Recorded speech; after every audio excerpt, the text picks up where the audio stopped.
A ver, vamos a cambiar el chip un poquito. Vamos a entrar ahora a un tema un poco distinto, pero obviamente todo está relacionado en la materia electoral. Vamos a entrar ahora a ver el tema de la representación proporcional.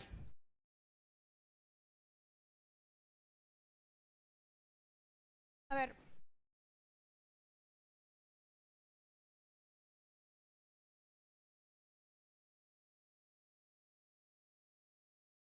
el tema de la representación proporcional está muy ligado al tema de los sistemas electorales. Siempre estamos hablando del sistema político, del sistema electoral, pero ¿qué es en sí el sistema electoral? Digamos que en general hay dos definiciones de sistema electoral.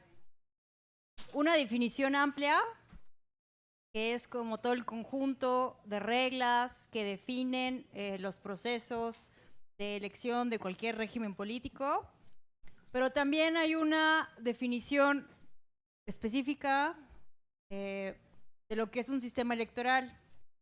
Y yo creo que todos y todas ustedes, por ser ya muy allegados a la materia electoral, alguien me decían que usted tiene, por ejemplo, 24 años en la materia electoral. 24, o sea, ya estamos tan allegados a la materia electoral que de seguro hemos escuchado alguna vez hablar de Dieter Nolen, que es uno de los teóricos más importantes de los sistemas electorales. Sobre todo he estudiado mucho los sistemas electorales de América Latina. Él es un teórico, un politólogo alemán. Y Dieter Nolen nos dice que el sistema electoral, fácil, es la forma en cómo transformamos los votos en escaños. Esa es, digamos, la idea básica de sistema electoral desde el punto de vista específico. Puede haber diferentes definiciones y le podemos agregar diferentes aderezos, digamos, a esta definición, pero la esencia es esa. Los sistemas electorales de todo el mundo se diferencian en la manera en que un país, a diferencia de otro, transforma el voto que emite la ciudadanía en asientos legislativos. ¿Okay? Entonces, esa es la idea básica del sistema electoral. Aquí vemos la definición un poco más amplia de Dieter Nolen, que nos dice que no solamente es la transformación de votos en escaños de un parlamento, sino también la transformación de votos a cargos electivos como del poder ejecutivo. Ahora,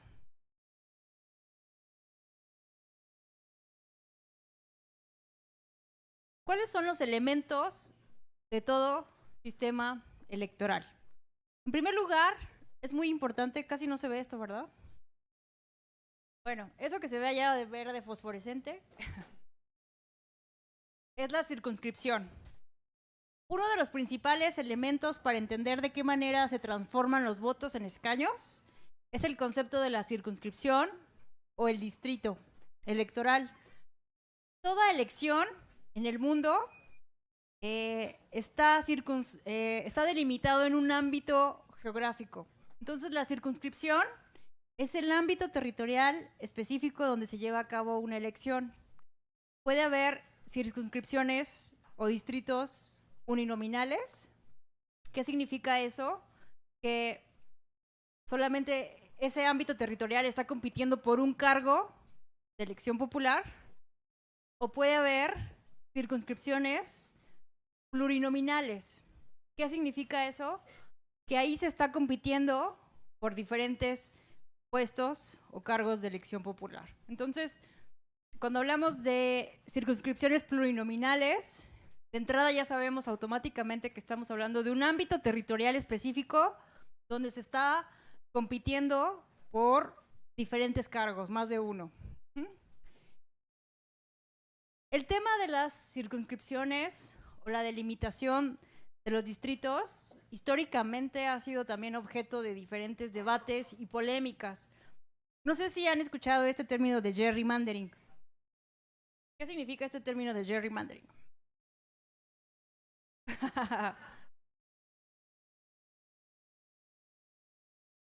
Exactamente.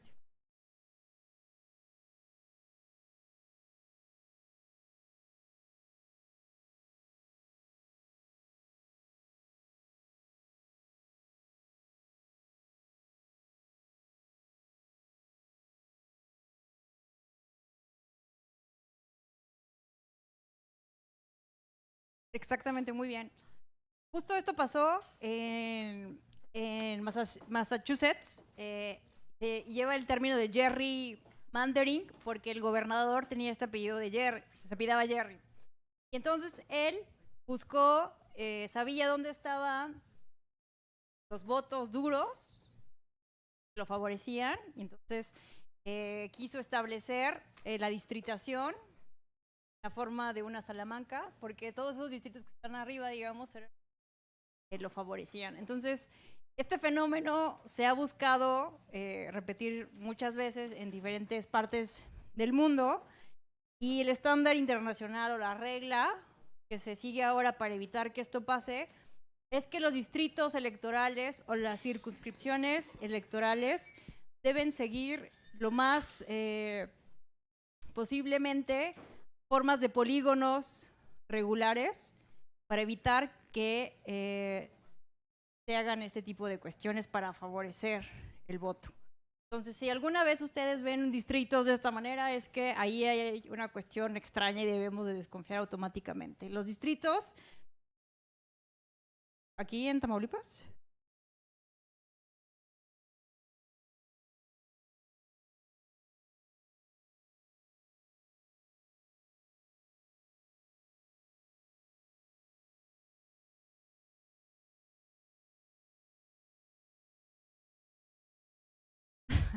pues sí, ya no, ya no, vamos. La democracia se construye, ¿verdad? Poco a poco. No se nace siendo demócratas. A ver, entonces, pues bueno, esa es un poco la idea de las circunscripciones, ¿no? Como uno de los elementos centrales de los sistemas electorales. ¿Qué más? Tenemos las candidaturas, también forman parte fundamental de los sistemas electorales y van a definir la forma en que un sistema transforma sus votos en escaños. Y en el mundo encontramos básicamente tres formas bueno, encontramos por un lado candidaturas unipersonales, pero también podemos elegir a nuestros representantes a través de listas.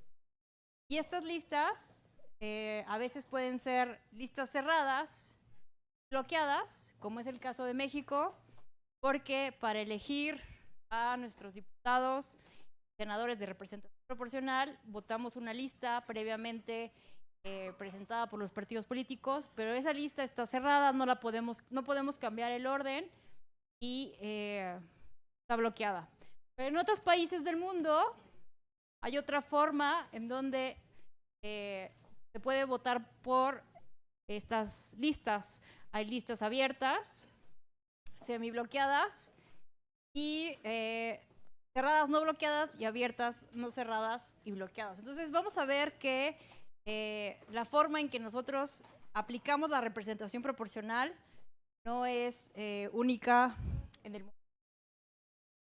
Ahora, ¿qué sistemas electorales existen en el mundo?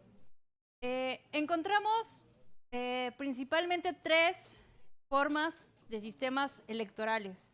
Los sistemas de mayoría o de pluralidad se ha denominado por los teóricos, por los especialistas. También encontramos sistemas proporcionales y sistemas mixtos. ¿Cuáles son los sistemas mixtos? Aquellos que combinan el principio de representación proporcional con un sistema de mayoría. ¿Qué es la representación proporcional? El sistema de representación proporcional o el principio de representación proporcional busca algo muy sencillo, que el porcentaje de votos que obtienen las diferentes fuerzas políticas se vea lo más cercano posible representado en el Congreso, en los órganos de representación popular. Eso es lo que busca. Y entonces el análisis del sistema de representación proporcional se va a dar en términos porcentuales. En cambio, el sistema mayoritario, hay diferentes modalidades dentro del sistema de los sistemas mayoritarios de mayoría, como es la mayoría relativa, en donde simplemente generalmente se vota por una sola candidatura en distritos uninominales.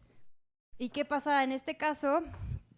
Que quien obtenga una mayoría simple de los votos obtiene el cargo. Entonces, aquí no importa tanto el porcentaje o la representación en términos porcentuales que tenga el candidato o la candidata electa, sino quien tenga el mayor número de votos. Entonces, digamos que esas son básicamente las diferencias entre el sistema de representación proporcional y el sistema de mayoría. Ahora, ¿qué sistema es mejor que otro? ¿Cómo está el mundo en términos de sistemas electorales? Este mapa, con información actualizada a 2018, refleja un poco cómo está el mundo en cuanto a los sistemas electorales. Si ustedes ven México, es un sistema mixto, está en verde, porque combina un sistema de mayoría con un sistema de representación proporcional. Encontramos que en países como Bolivia y Venezuela también siguen un sistema mixto, pero en realidad el sistema mixto, ahora vamos a hablar de cómo evolucionó este principio en México. Se inspiró un poco en el sistema alemán, que también sigue un sistema de representación mixto. Y si ustedes se dan cuenta, la mayoría de los países que forman parte del Commonwealth o del mundo anglosajón tienen un sistema electoral de pluralidad o de mayoría, pero vean cómo la mayoría de países en América Latina y gran parte de Europa tienen un sistema de representación proporcional puro. Ahora, ¿qué sistema? ¿Se puede decir que un sistema es mejor que otro? ¿Qué ventajas tiene un sistema de representación frente a uno de mayoría? ¿Ustedes qué opinan? Me gustaría aquí escuchar su opinión, brevemente. ¿Creen que un sistema puede ser mejor que otro?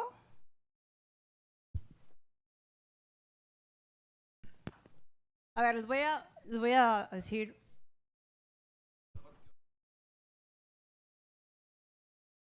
¿Qué será mejor?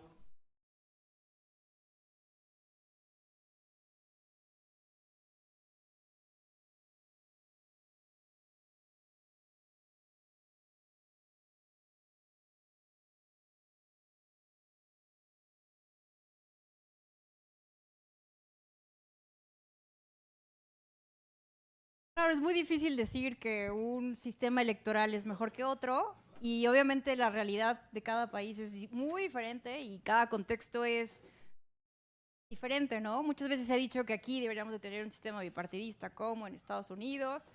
Vean que allá hay un sistema puro de mayoría, ¿no? De pluralidad. Entonces la realidad es muy diferente. La realidad mexicana es muy distinta a la realidad en Estados Unidos. Entonces, como tal, pues no puede hablarse de que un sistema sea mejor que otro si un sistema de representación es puro. Un sistema de representación proporcional puro es mejor que un sistema de mayoría, sino que cada sistema electoral va a tener sus ventajas y desventajas. Y aquí vean, lo que busca, por ejemplo, el sistema electoral de mayoría es garantizar la gobernabilidad política de sus órganos de representación. ¿Cuál es el argumento?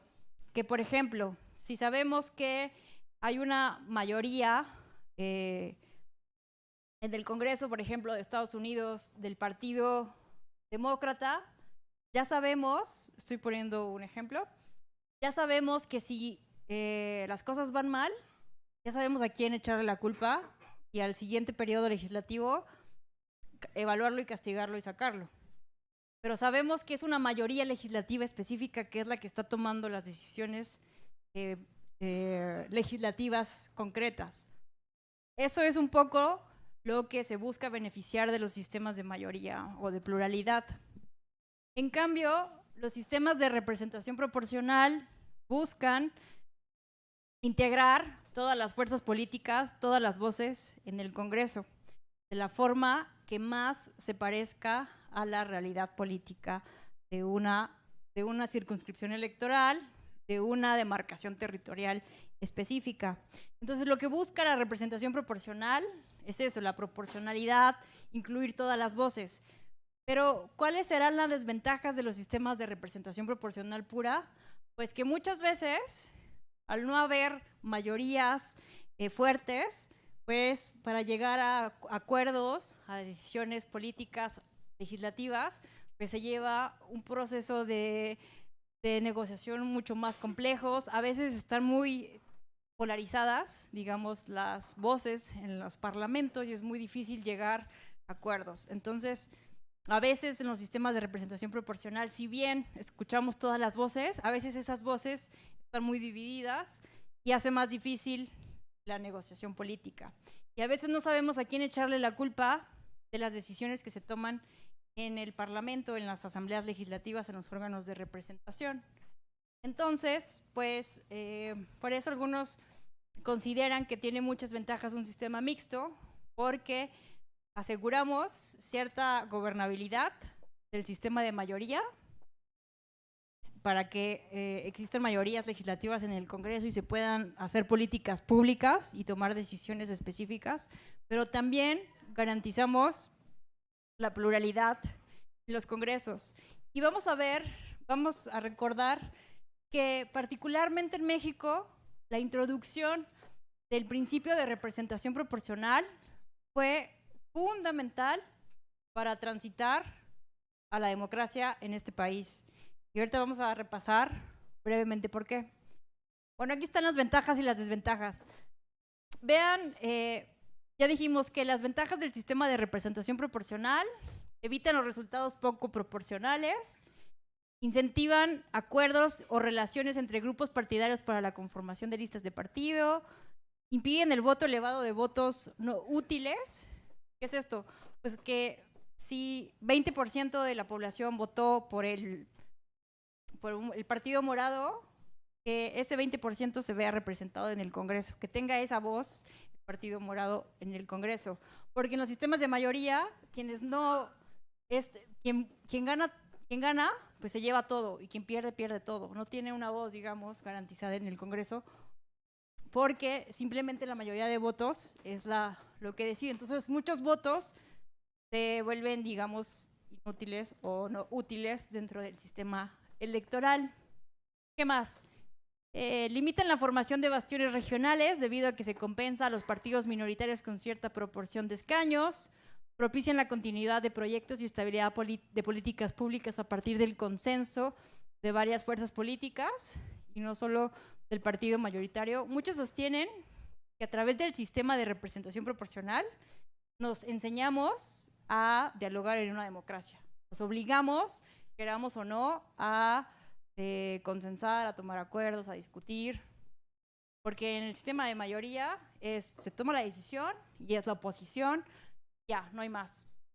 Pero como lo que pasa ahorita un poco en el Congreso de la Unión, ¿no? Hay una mayoría arrasadora de Morena y bueno, los partidos aliados, y pues negociación, no es necesaria la negociación porque tienen asegurada la mayoría. ¿Qué más? Ahora, ¿cuáles son las desventajas? Vamos a recordar. Pues puede haber una fragmentación de las fuerzas legislativas, dan voz y voto a partidos extremistas, ¿no? Puede haber partidos políticos antisistema que no estén debidamente, que estén representados dentro del Congreso y que puedan repercutir en la democracia. Tal vez en México no se ve el caso, pero puede haber en otros países ejemplos muy claros donde gracias a un sistema de representación proporcional, partidos antisistema han llegado al poder y después han hecho reformas antidemocráticas. Y la remoción de partidos políticos puede ser más complicada para el elector, por lo que les decía, de que en un sistema de representación proporcional puro no sabemos a quién echarle la culpa de las decisiones. Ahora sabemos claramente qué partido político, en general qué fuerza política está tomando las decisiones. ¿Estamos de acuerdo o no estamos de acuerdo? Sabemos que vamos a votar por ellos o no. Pero en un sistema de representación proporcional pura no es tan fácil saber quiénes están tomando las decisiones políticas.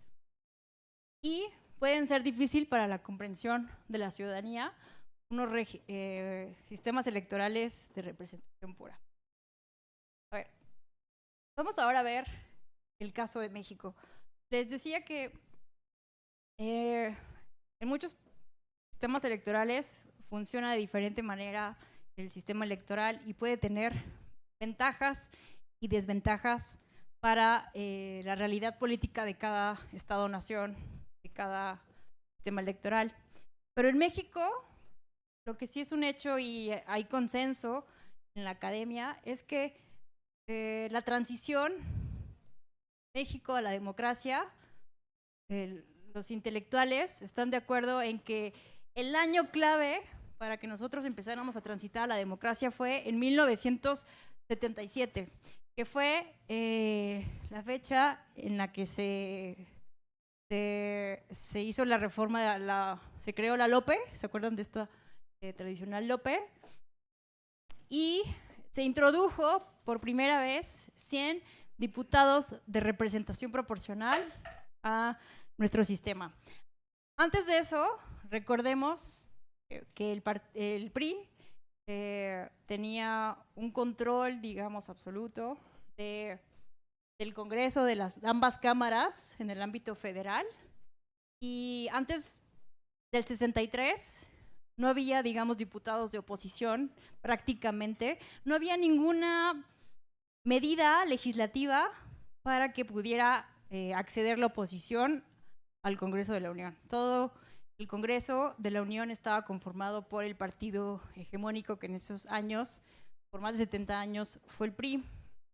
Entonces, como tal, la representación proporcional se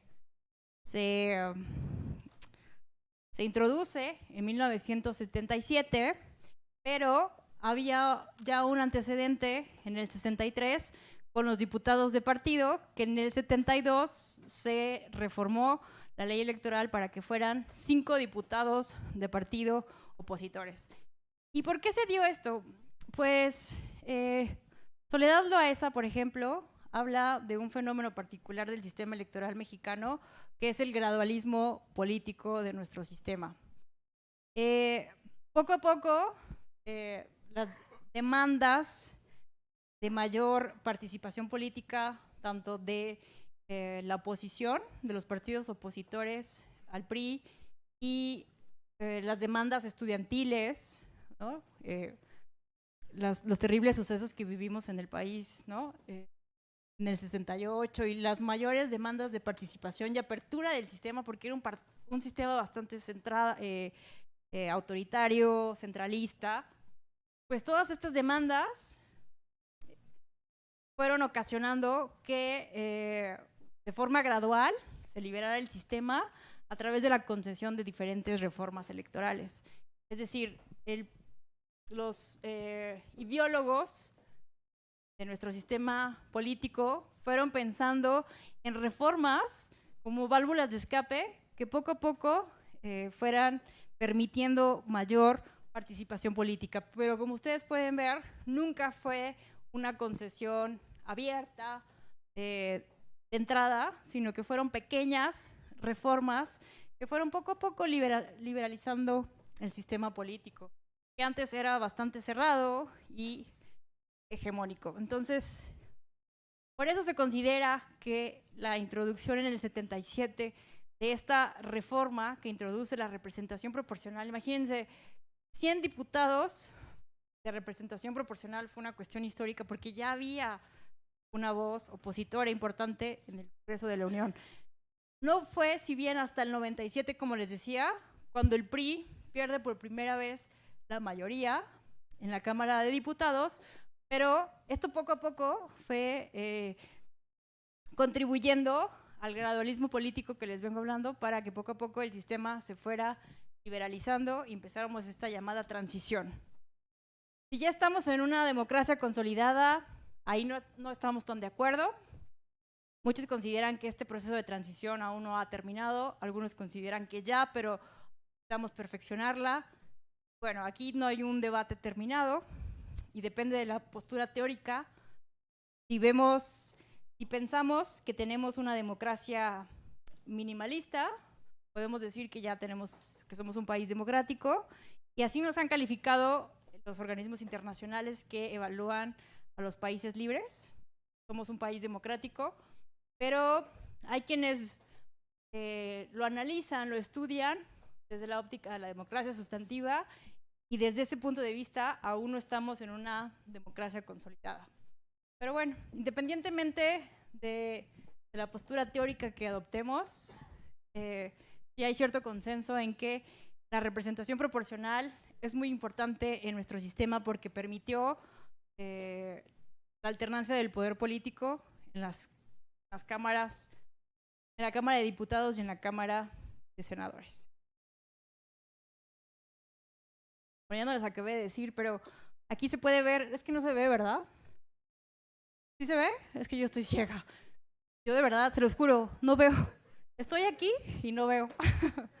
Pero qué bueno que ustedes no padecen de miopía como yo. Bueno, ¿qué pasó? En el 77 se agregan, pero se incorporan 100 diputados de representación proporcional.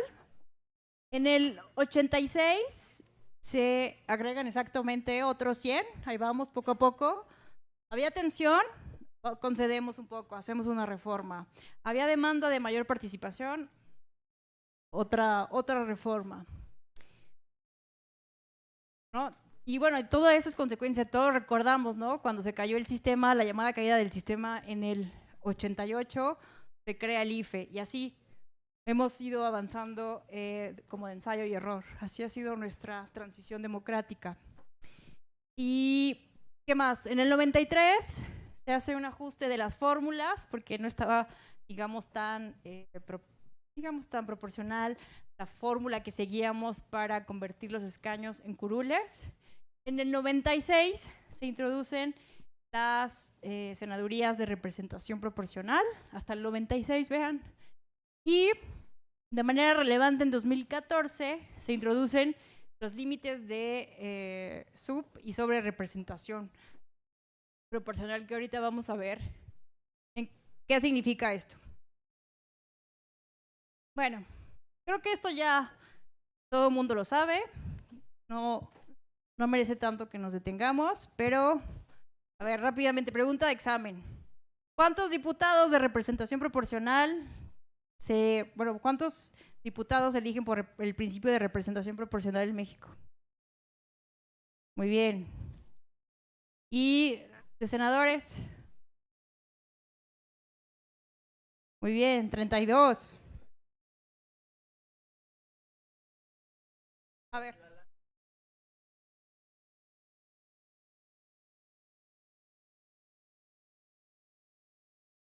A ver, ¿dónde? Aquí ya se introduce también la representación proporcional a las senadurías. A ver.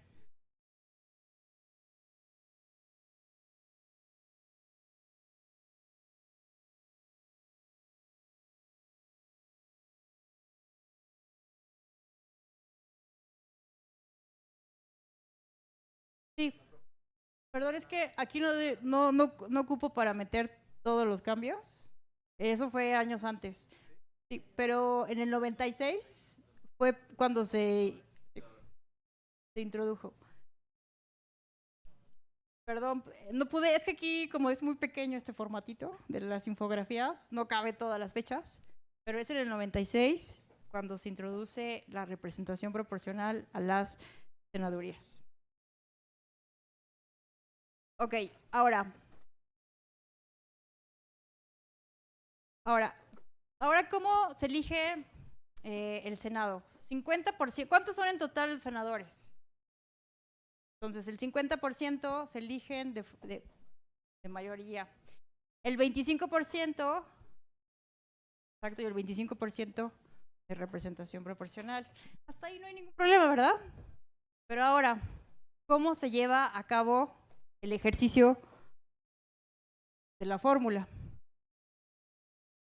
A ver.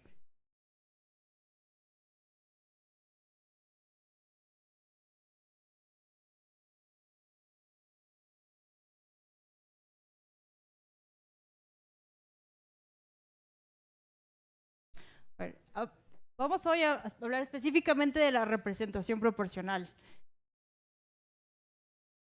¿Exacto?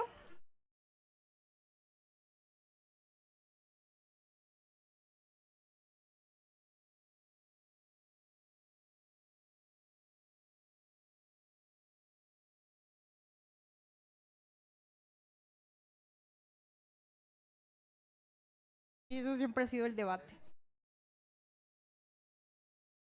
A ver. Sí. Pero más allá del debate de si, bueno, se vale, ¿no? Si estamos bien con esta predominancia del sistema mayoritario frente a la representación proporcional, o si, ¿por qué crearon estas senadurías de primera minoría? Hay un debate ahí, ¿no? Histórico, de si son primera minoría, porque en realidad son el segundo lugar, entonces son realmente las minorías. Entonces, históricamente hemos tenido diferentes debates. Pero el tema aquí central es cómo, lo que necesitamos aprender el día de hoy, es cómo convertir los votos en escaños de acuerdo a las fórmulas que rigen nuestro sistema electoral. Que en México hay diferentes fórmulas matemáticas, como se lleva a cabo esta transformación de votos en escaño. En México utilizamos la fórmula Hare, que es el uso de un cociente electoral, un cociente natural y resto mayor para hacer esta transformación de votos y escaños. Y vamos a hacer paso a paso. Me dijeron a mí que ustedes ya se sabían la fórmula federal y que estudiáramos la fórmula de los diputados locales y los ayuntamientos. Entonces, vamos a hacer...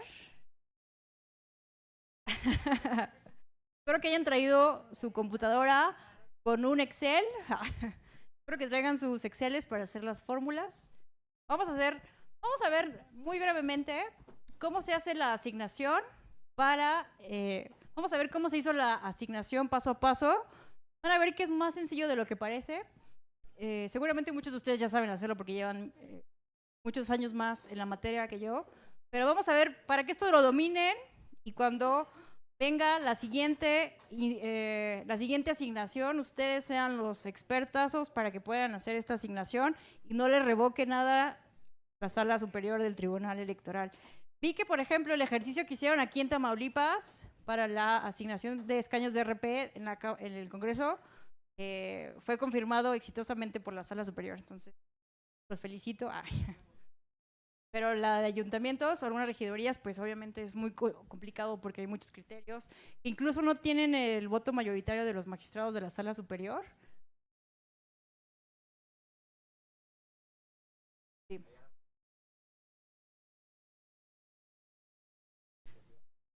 Entonces vamos a ver. Vamos a hacer este ejercicio de las diputaciones de RP del Congreso del Estado de Tamaulipas. ¿Cuántos cargos de elección popular tenemos? El Congreso local está integrado por 36 diputaciones, 22 diputados de mayoría relativa y 14 de representación proporcional. Aquí necesito que saquen sus calculadoras.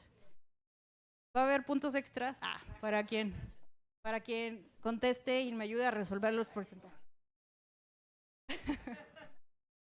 Ojalá, ¿verdad? A ver, ahí va. A ver, vamos a ver las principales reglas. Los partidos deben acreditar, para que un partido político en Tamaulipas pueda aspirar a una asignación de representación proporcional, básicamente debe de cumplir con dos reglas. Primero, debe de asegurar que participó en 2/3 partes de los distritos electorales, ya sea en coalición o de forma individual. Y en segundo lugar, debe de alcanzar por lo menos el 3% de la votación válida emitida. También, ¿perdón? Ah, ¿cómo?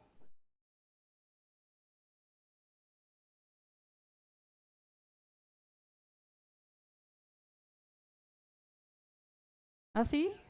¿Y qué pasó? ¿Se lo revocaron? Voy a ir estudiando todos esos casos. Yo no dije nada, ¿eh? No voy a nadie. A ver, entonces, estas son las dos reglas, no se les olvide. ¿Okay? Vamos a ver paso a paso. Aquí tenemos estas fórmulas por si de repente se nos va la onda y no nos acordamos qué significa cada cosa. Pero esto es lo más importante que necesitamos saber. La votación total emitida. ¿Qué será la votación total emitida? Todos los votos, incluidos los votos nulos, los no registrados, todos, candidatos independientes incluso, todos, ¿ok? No se nos olvide, aquí están las iniciales, BTE. Ahora, la votación válida emitida, ¿cómo se calcula? Muy fácil. A esa votación total, solamente le vamos a restar ¿qué? Exactamente, nada más. Ahora, la votación efectiva, ¿cómo la calculamos? Ahí ya se empieza a complicar la cosa. A esa votación válida emitida le vamos a restar los votos de los partidos 1, exacto, que no alcanzaron el 3% de la votación válida emitida, que no tienen derecho a asignación de RP, candidatos independientes. ¿Por qué? ¿Por qué tenemos que restar la votación de los candidatos independientes?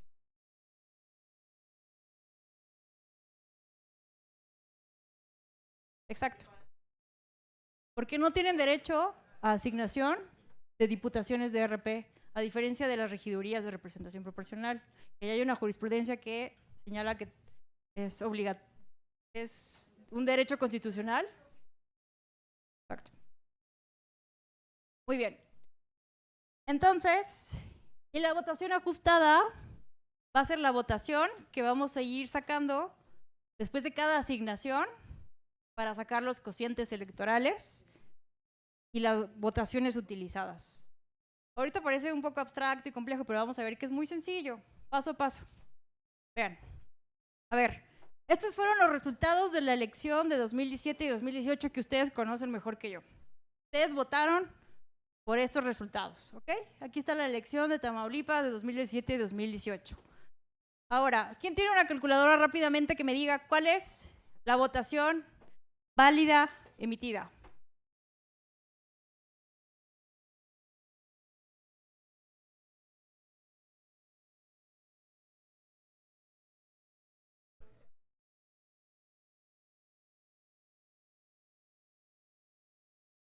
¿Quién tiene el resultado?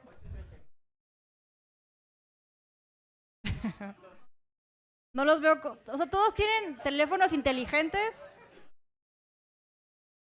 Muy bien, tenemos un ganador ahí atrás. Fuerte.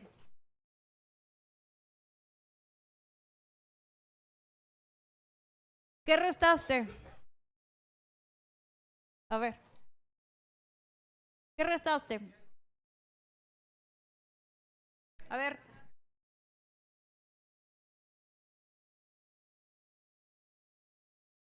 Ok. A ver, pausa. Pausa. ¿Para qué estamos haciendo esto? ¿Cuál es el primer paso? Tenemos que saber qué partidos tienen derecho a la asignación de representación proporcional.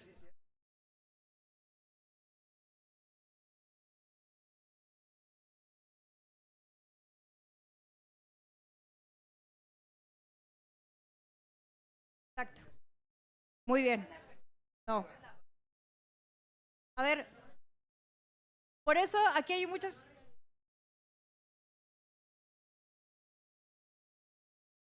A ver, vean, el primer paso, y aquí es muy importante porque sí ha habido algunas confusiones, el primer paso es decir quién tiene derecho y quién no tiene derecho.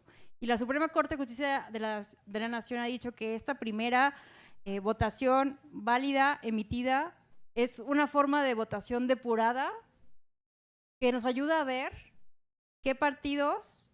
Recuerden que la representación proporcional busca que el porcentaje de votación se integre de la mayor manera posible en el Congreso, en el órgano de representación. Entonces, para saber qué partidos políticos tienen derecho a ese 3%, vamos a quitar lo que no tendría nada de representatividad en el Congreso, que son los candidatos no registrados y los votos nulos. ¿Ok? Ese es el primer paso para determinar la fórmula aquí en su estado. Entonces, ¿cuál es el resultado? Muy bien. ¿Quién lo dijo por acá? Muy bien. Un punto extra. Entonces, ese es el primer paso. Ahora, ¿cuál es el segundo paso?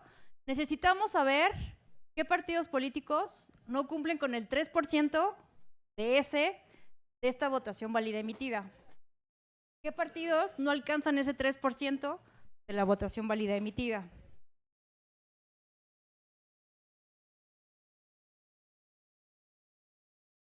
Entonces, ¿a quiénes sacamos de este proceso de asignación?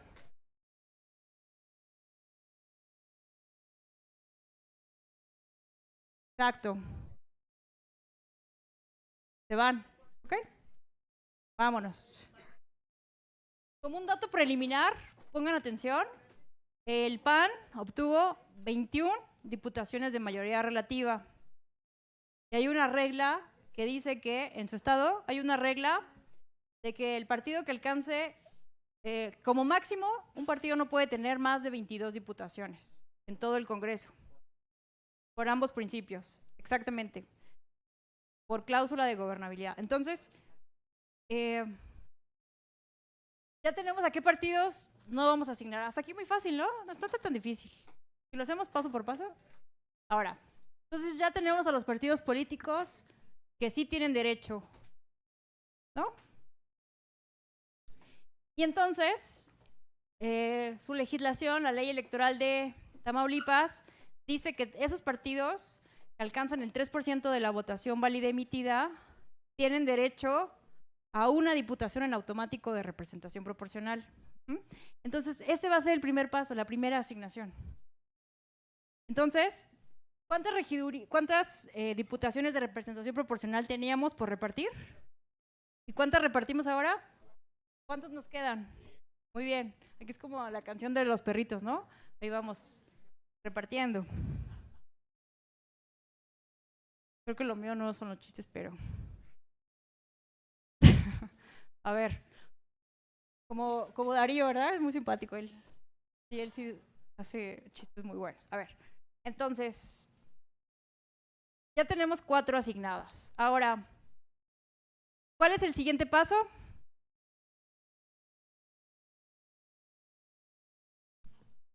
Ok.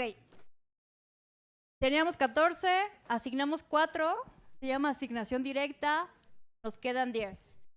Ahora, la segunda ronda consiste en determinar el cociente natural, el cociente electoral, y se llama cociente electoral. ¿Cómo determinamos ese cociente electoral? Tenemos que sacar la votación ajustada. Exacto. Entonces, para hacer eso, primero tenemos que sacar de la votación válida emitida la votación efectiva y después la votación ajustada para de ahí determinar el cociente electoral. El cociente electoral se determina de manera muy fácil. Después de descontar los votos que utilizamos en esta primera asignación, esto es algo muy importante. Por cada asignación que hagamos de representación proporcional, debemos de descontar los votos que utilizamos en la ronda anterior para poder obtener la votación ajustada de la siguiente ronda. Pero a ver, aquí el PAN debería seguir participando si ya juntó las 22. Ya no. Entonces, ¿cómo vamos a sacar ahora la votación efectiva y la votación ajustada? Primero, vamos a sacar los votos de la votación válida emitida, de ese primero 3%, tenemos que sacar, recuerden las fórmulas que les enseñé, quienes no tuvieron derecho a la asignación proporcional. Entonces, primero sacamos al PRD, al Partido Verde Ecologista de México, al PT y al candidato independiente. Este es el concepto de la votación efectiva. ¿Hasta aquí me siguen? De votos que se utilizaron en la primera ronda. ¿Cómo sabemos el número de votos que se descuenta de la primera ronda?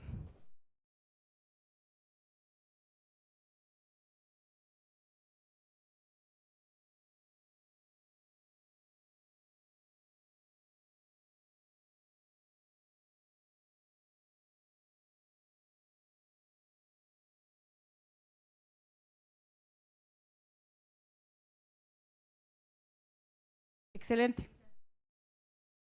El 3% de la votación válida emitida es el número de votos que, digamos, costó la primera asignación.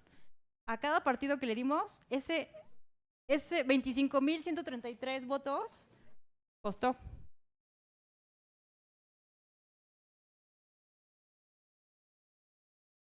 Ah, muy bien, me parece excelente eso.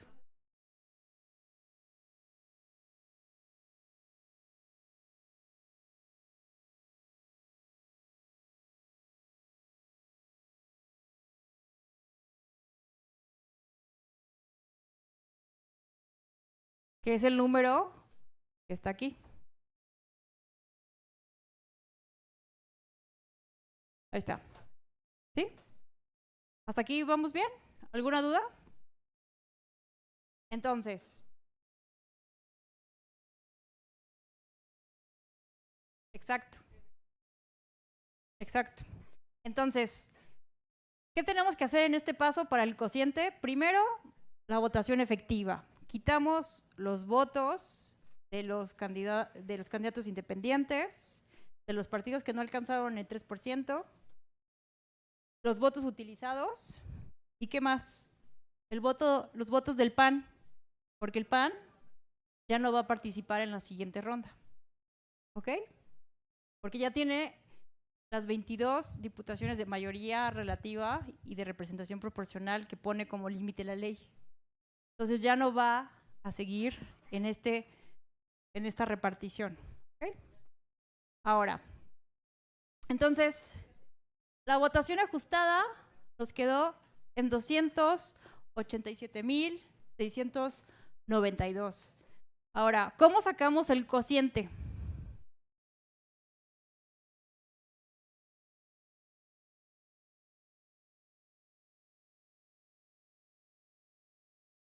Muy bien, punto extra por allá atrás. Exacto. Esto se va a dividir entre el número de escaños que nos falta por repartir. ¿Y cuántos son? Muy bien. Entonces, aquí está. Este sería nuestro cociente electoral para la siguiente ronda de asignación. Ahora, ¿cómo aplicamos este cociente para cada partido político? De la votación ajustada, una vez que le restamos a los partidos políticos en lo individual la votación que utilizó en la primera ronda, ¿qué tenemos que hacer?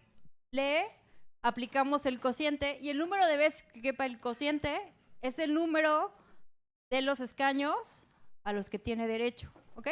Entonces, en esta segunda ronda de asignación por cociente electoral, tenemos que el PRI tiene derecho a 2, porque cabe 2 veces este cociente dentro de su votación ajustada, entonces tiene derecho a 2 diputaciones. El Partido Movimiento Ciudadano, vemos que no alcanza, no llega, pues no le asignamos nada. Y después Morena, 7. Entonces tenemos 9. ¿Cuántas nos falta? Ahora, ¿qué método utilizamos para asignar esa última? Muy bien.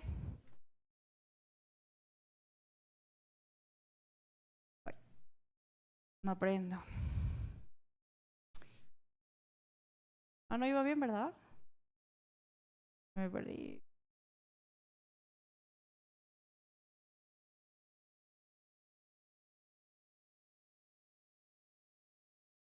Ahí está, ¿no? Ahora, ¿qué? A ver, tenemos 14. Asignamos 4 por asignación directa, 9 por cociente electoral y nos queda una.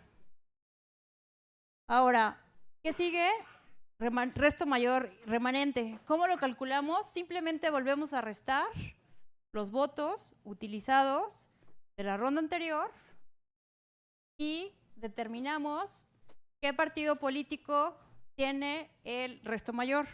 ¿Qué partido político tiene derecho a esta última asignación?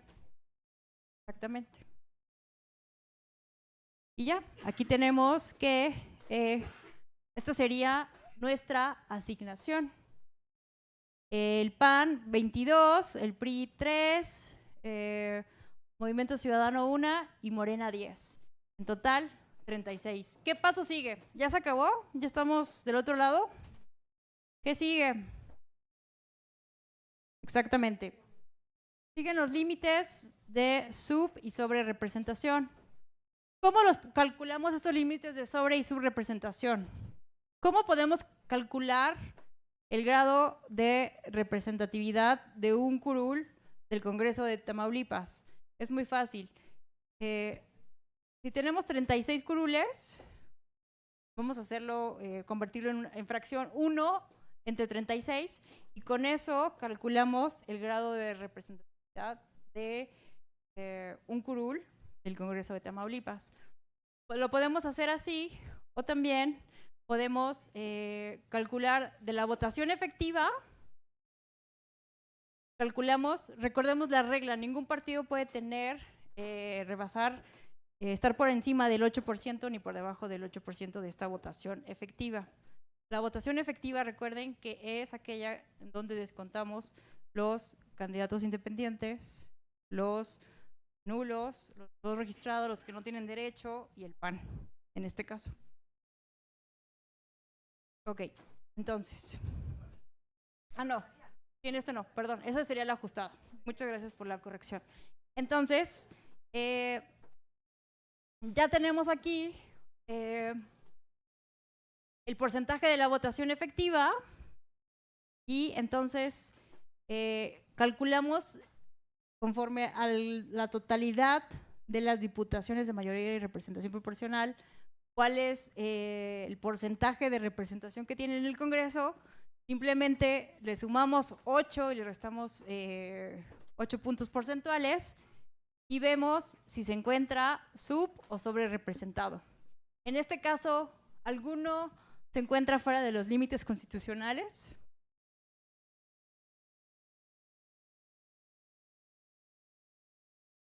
¿No? Entonces ahí estamos. ¿En qué momento se debe de hacer este análisis? ¿Está bien hacerlo al final, aquí en este caso?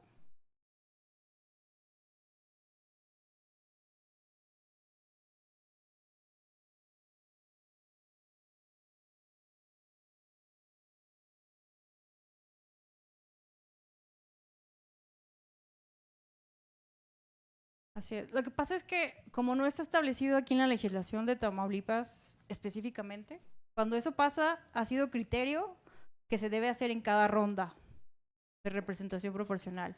Y en este caso no se impugnó ante la Sala Superior el orden, que fue hasta el final, que se hizo pero en un análisis que hizo la Sala Superior en la sentencia, no se rebasa el límite en cada caso.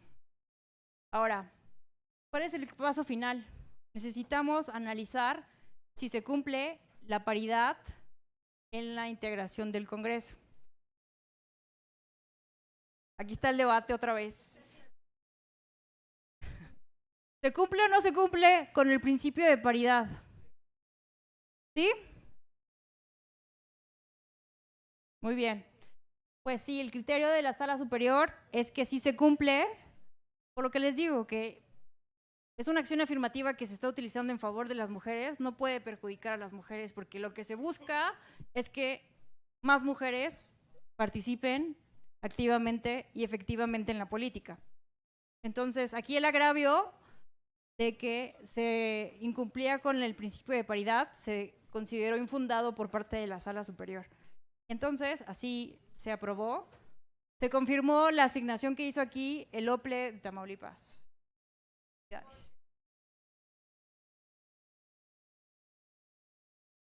Tribunal Local lo confirmó. Sí, el Instituto Electoral Local les comunicó a los partidos políticos que en caso de que no se cumpliera, iba a aplicar esa acción afirmativa. Entonces, la mayoría de los partidos políticos que hicieron encabezaron su lista con mujeres en los proporcionales, plurinominales. Entonces, por eso se logró esto. Muy bien.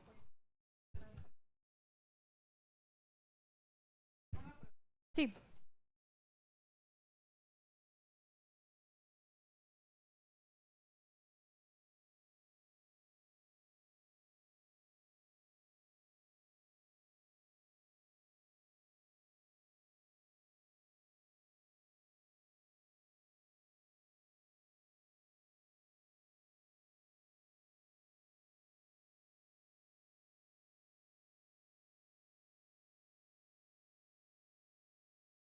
No recuerdo un caso.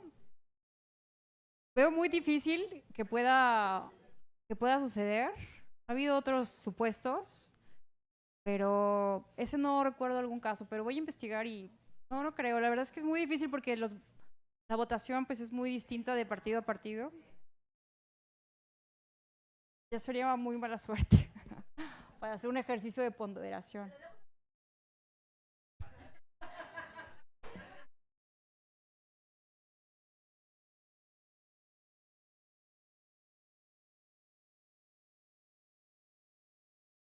Sí, fue en el caso de regidurías, en donde la Sala Monterrey, al momento de hacer esta verificación de sobre y subrepresentación, decide y quita inclusive las asignaciones hechas de manera directa por haber alcanzado el porcentaje de votos, incluso a candidatos independientes. ¿Cuál sería? Creo que ahí hubo votos particulares. ¿No?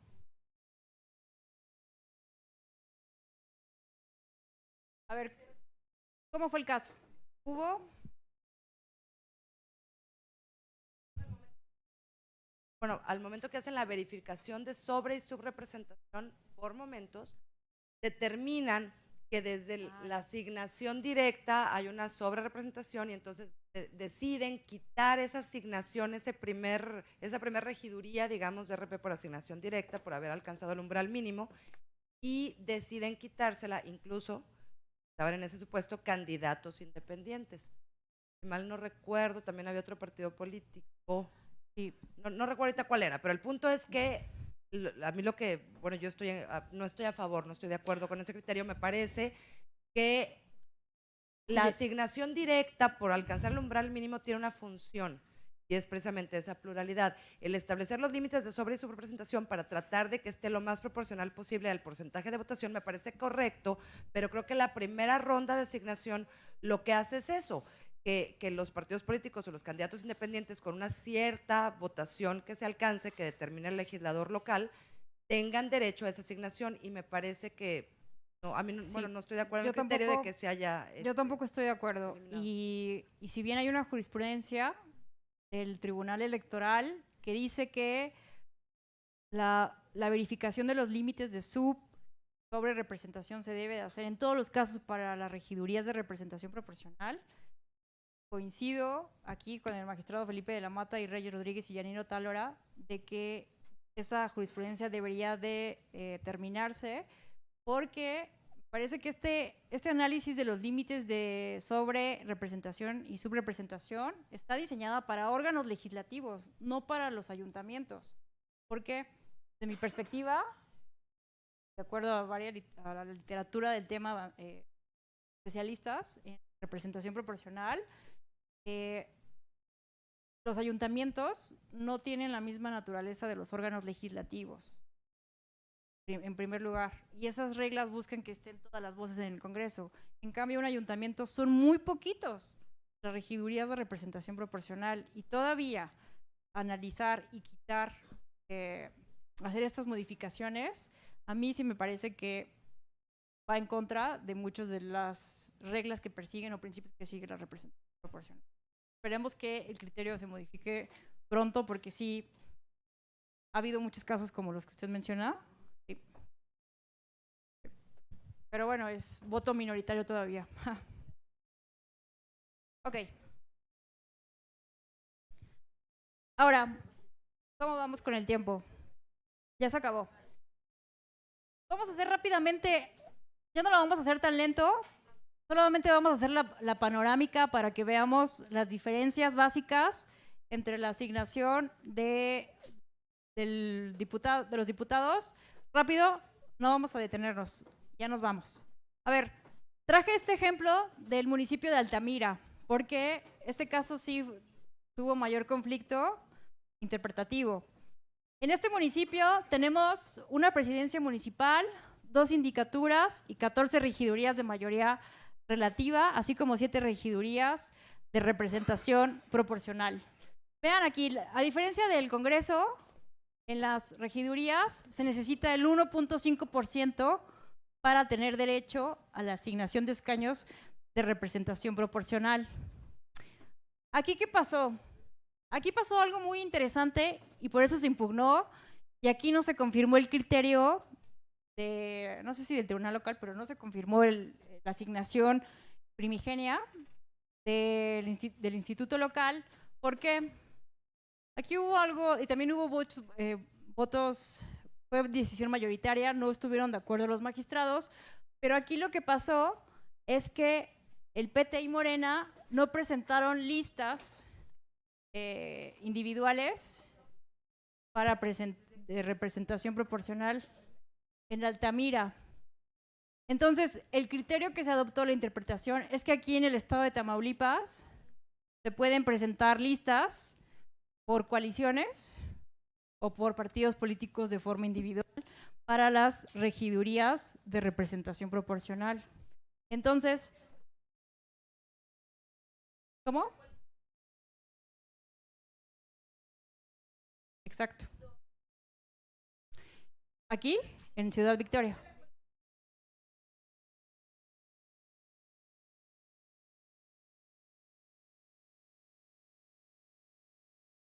Ah, exacto. Exacto. Entonces lo que pasó es que en el acuerdo de coalición, aquí en este caso, en Altamira, Encuentro Social es el que iba a tener derecho a la asignación de escaños de RP. Entonces impugnó Morena en lo individual y PT, porque ellos también querían tener derecho a asignación, y lo que dijo la Sala Superior ahí con votación dividida es que ellos no presentaron listas, entonces no tenían derecho y que tenía que interpretarse conforme a la legislación.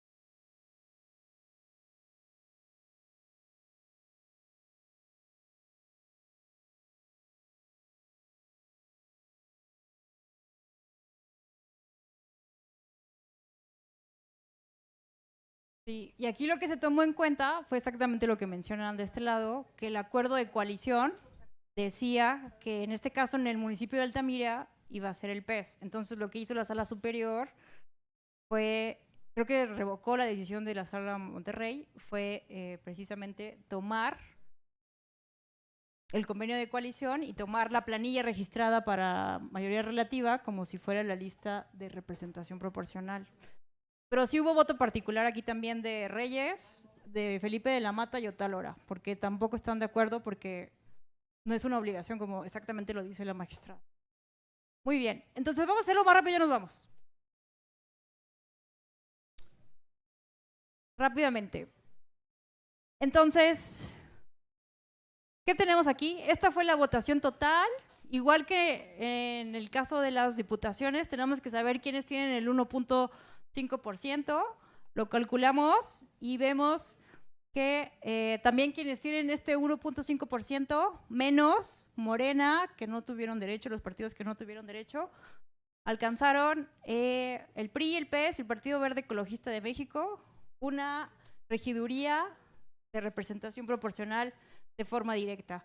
Aquí vean que el criterio de la Sala Superior en esta jurisprudencia es que en cada etapa, en la asignación de regidurías de representación proporcional, sí se debe de analizar el límite de sobrerepresentación, ¿ok?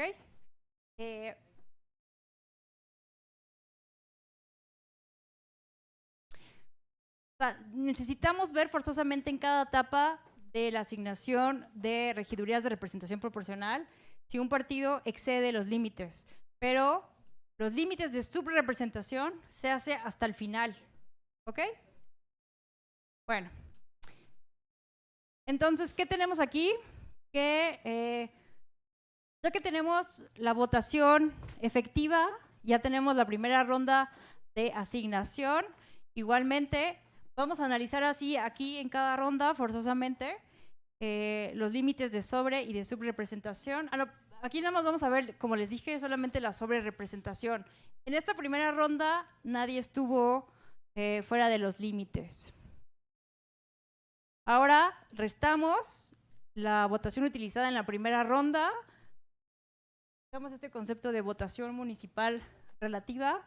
Ahí hubo un conflicto de qué debía entenderse por la votación municipal efectiva, pero yo no voy a entrar en detalles. Pero ojo, la legislación de Tamaulipas dice que es la votación total y se inaplicó al caso concreto, porque porque se tiene que hacer una de votación depurada para que sea proporcional. Exacto. Entonces, sacamos el cociente electoral de esta votación municipal relativa, tal cual como hicimos con el Congreso, para sacar el cociente. Muy fácilmente dividimos el cociente. Volvemos a hacer una segunda evaluación de los límites de sobrerepresentación. Ninguno está sobrerepresentado. Y por último, ¿quién tiene derecho a la remanente? Al resto mayor. Exacto. Se la asignamos al PRI, la última. ¿Ok? Y así quedó. ¿Pero qué creen? Que en la última revisión de los límites de sobrerepresentación resultó que... ¿Dónde quedó el resultado? Aquí está. Que el PRI sí estaba subrepresentado. Al final, en el análisis de los límites de subrepresentación, se encontró que el PRI sí estaba subrepresentado y entonces se le hizo, la Sala Monterrey, en plenitud de jurisdicción, al hacer esta asignación, le quitó la regiduría al PES, porque es quien tiene el mayor porcentaje negativo, digamos, de subrepresentación. Se lo dio al PRI, esto se impugnó y también fue votación dividida y al final quedó así, en este caso de Altamira. Ahora, aquí quedó de forma natural, si no mal recuerdo, 18 y 19. Quería que hiciéramos el conteo, pero pues ya no hay tiempo. Entonces, creo que con esto nos quedamos. También se consideró que no se se encontraba la regiduría, el ayuntamiento integrado de forma paritaria. Pues bueno, no pudimos llegar a la ronda final de conclusiones y de reflexiones, pero les agradezco mucho su atención. Yo quedo a sus órdenes. Mi correo electrónico se los comparto, es marta.tello@te.gov.mx. Me pueden, de verdad estoy a sus órdenes en la Escuela Judicial Electoral. a veces no es suficiente el tiempo. Es que lo había puesto aquí, pero ya no avanza esta presentación.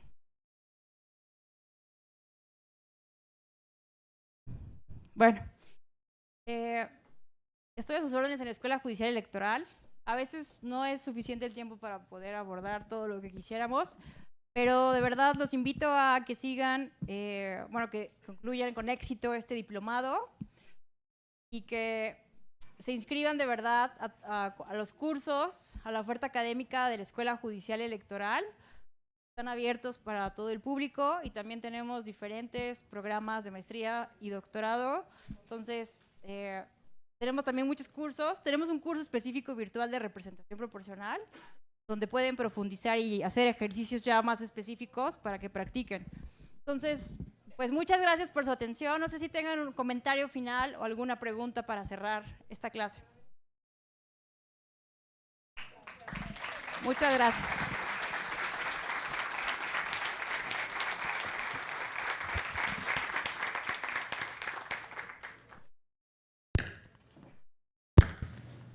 A continuación, le solicitamos al maestro René Osiris Sánchez Rivas, fiscal especializado en delitos electorales, tenga bien hacer entrega y dé lectura de reconocimiento